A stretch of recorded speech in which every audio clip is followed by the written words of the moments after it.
वो जो समय था मेरा 2003 का, 2004 का, 2005 का, 2006 का, 2007 का, जब मैं संघर्ष कर रहा था, उस संघर्ष में लेकिन मेरी एक चाहत थी कि मुझे डायमंड बनना था।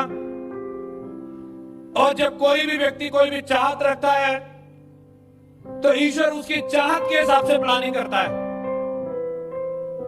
हमारे पास दो तरह की प्लानिंग रहती है, गॉड प्लान और एक मैन प्लान। और ईश्वर मेरे लिए कुछ प्लान कर रहा था,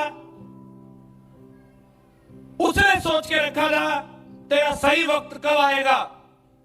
उसको मालूम था कि वो मुझे कहां ले जाने वाला है। मैं हमेशा उस पर विश्वास किया, मैं मेहनत कर रहा था, मैं काम कर रहा था, बाकी मुझे मालूम था वो देख रहा है। मेरे अप्लाई ने मेरी आईडी बनाई तो उसने 13 नंबर लगा दिया पीछे। आप 11, 7, 19, 21 ऐसे कुछ लगाते हैं लकी से लकी, मेरी में 13 लगा दिया। कई बोलते थे ये अनलकी है, तू नहीं बनेगा इस पर डायमंड। लेकिन मुझे अच्छा महसूस होता है और मैं तब भी यही सोचता था, पूरी गिनतियों में इकलौता वर्ड यही तो है जिसको बोलने में आता है 13।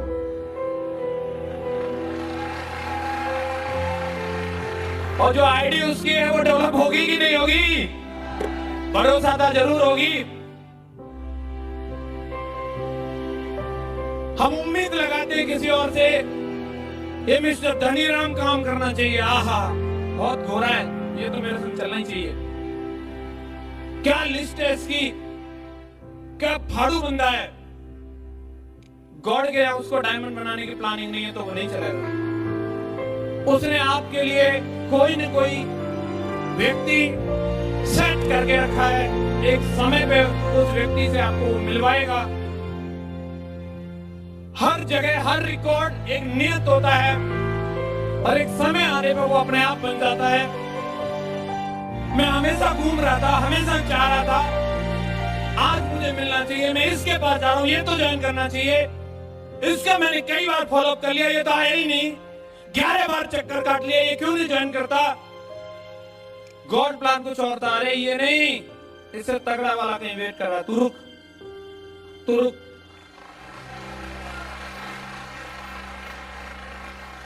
उस समय में दम घुटता है, मेरा भी घुटता था, लेकिन गॉड प्लान में जान नहीं जाती है दोस्त, ये गारंटी है।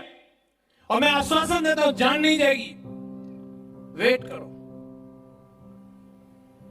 और वो समय, वो व्यक्ति कभी भी आ सकता है आपके साथ। आज शाम को आ सकता है, आप यहां से जाओगे आपके साथ आ सकता है।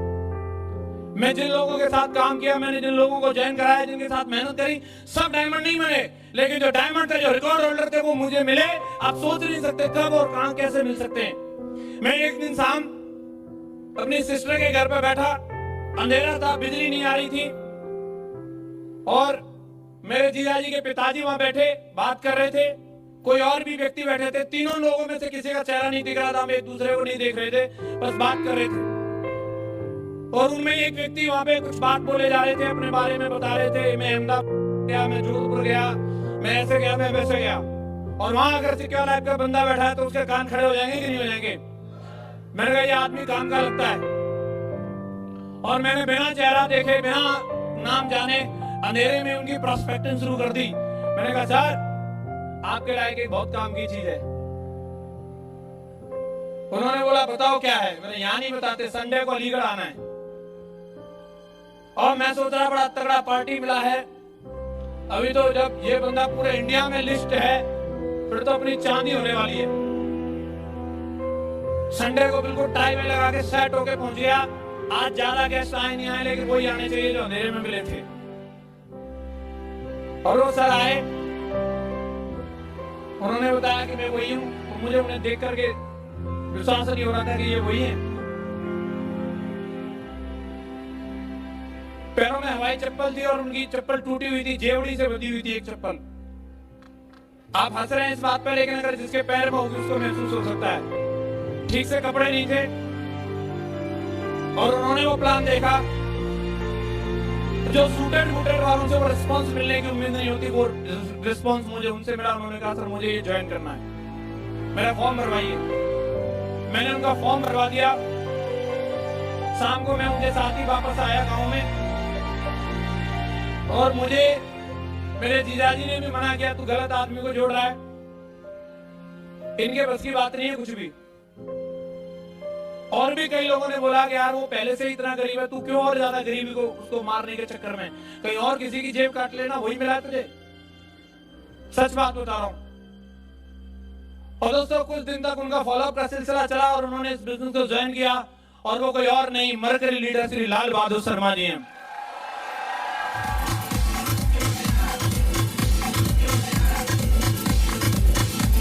Thank you. कहीं भी मिल सकते हैं आपको डायमंड, कहीं भी मिल सकते हैं आपको, कैसे भी मिल सकते हैं आपको। मेरा एक दोस्त था, बड़ा फाड़ू लीडर था, मुझे चैलेंज करता था, तेरे से पहले डायमंड बन के दिखाऊंगा। विकेट आउट होगी उसकी, भाग गया। शर्मा जी तो पावरफुल काम कर रहे थे, लंबी कर दी, लेकिन उन्होंने, मुझे पोलियो हो गया, दूसरी नहीं चल रही थी। जैसे तैसे करके एक राहुल जी बचे, वो भी मेरी तरह थे, ना उन पर कोई लिस्ट थी ना कोई वजूद था। 21-22 साल के थे, जहां भी हम दोनों जाते सब हमें ट्रका देते थे। 1.5 साल हम दोनों ने काम किया, कोई काम नहीं हुआ, एक आधी डीडी नहीं है हम दोनों से। 1000 प्लान दिखाए हम दोनों ने खूब, अपने की नजरों में भी देख के सोचते थे मकरे आ रहे दोनों, कुछ नहीं करते ये। सही में मकरे तो नहीं थे, पर क्या करें, रिजल्ट भी कुछ नहीं था। एक दिन एक आर्मी कैंटीन की लॉन में बैठे हुए थे, दोनों ही लोग इंतजार कर रहे थे कि कोई मिले, कैसे भी टकराए किसी से। और वहां पे एक फौजी साहब मुस्कुराते हुए हमारी तरफ आ गए, और जी क्या हाल चाल है, कैसी चल रही है आपकी कंपनी।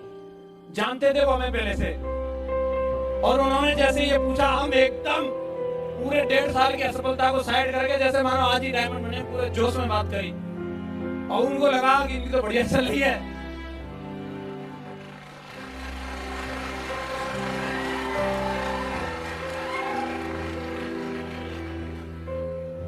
दोस्तों सच बता रहा हूं, सिर्फ हमारे रेस्पॉन्स को देख के, हमारे जोश को देख के, सर की तरह खड़ाई नहीं ले रहे थे हम, पूरे जोश में थे सर। और उन्होंने बोला मेरी भी आईडी लगाओ, हमने कहा लाओ पैसा, तुरंत एटीएम से निकाल के टक करके उनकी आईडी लगा दी। मैं अब मिला है बदला।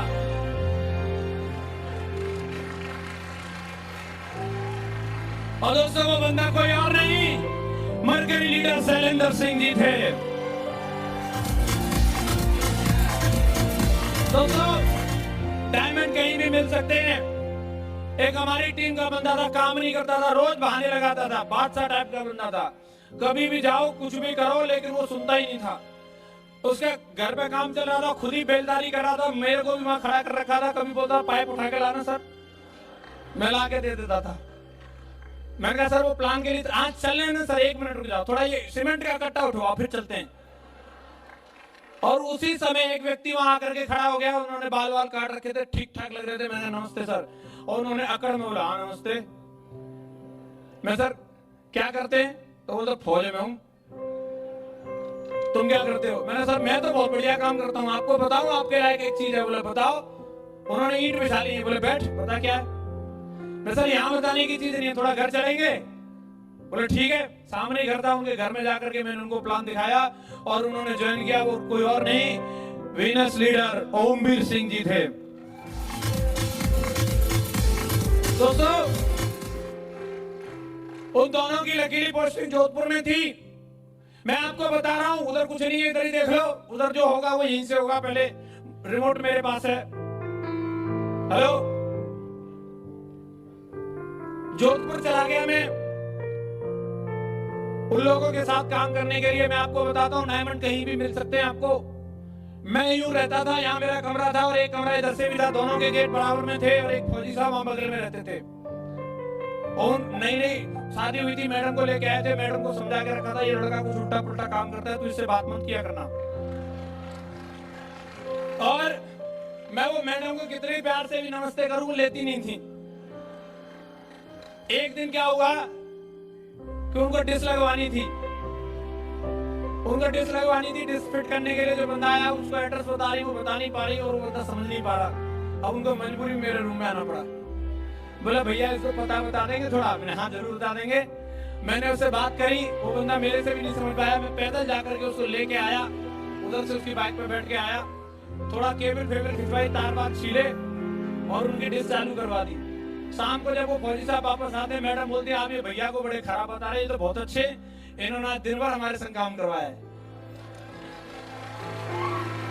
तो वो फौजी साहब मुझे धन्यवाद देने के लिए आए और संग में एक चाय का प्याला भी लेके आए और बोलते सर कोई बात नहीं, हम तो ऐसे आपके बारे में गलत सोचते थे, कोई भी जरूरत हो तो बता दिया करना, चाय कॉफी हमारी तरफ से मिलती रहेगी आपको, और बताओ सर कैसे क्या है। मैंने कहा चलो सर फौजी साहब बहुत बढ़िया है, बैठो।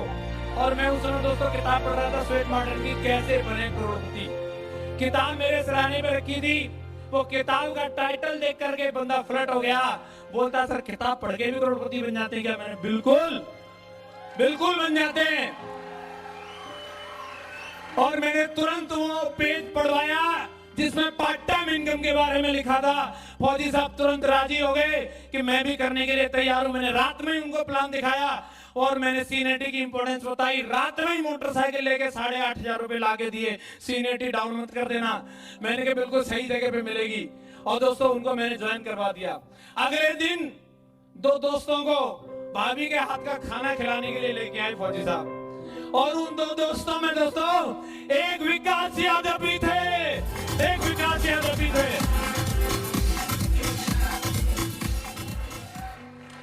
विकास यादव भी थे। और देखो चांदी हो गई अपनी। तो आपके साथ कभी भी कुछ भी हो सकता है। आपको कोई भी डायमंड, आपकी मेहनत पूरी हो जाए, कब मिल जाएगा मालूम नहीं, कहां मिल जाएगा मालूम नहीं। भरोसा रखो।